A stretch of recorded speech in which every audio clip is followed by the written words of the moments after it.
Back in Poland, they elected the king. Or in Venice, they called it the Republic of Venice, and they elected the Doge.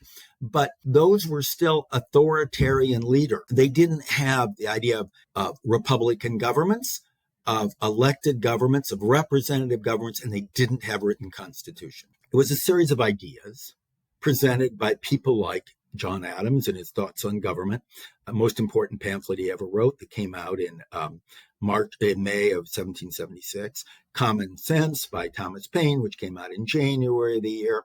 The writings and talks of people like George Mason, obviously Thomas Jefferson and the Declaration of Independence. And so during that year, virtually every state repudiated their colonial charter, which had been issued to them by the king, that put them either directly under the king or under a proprietor. In England, it was under the king, like the Penn family, or the family that governed Maryland, the Calverts, and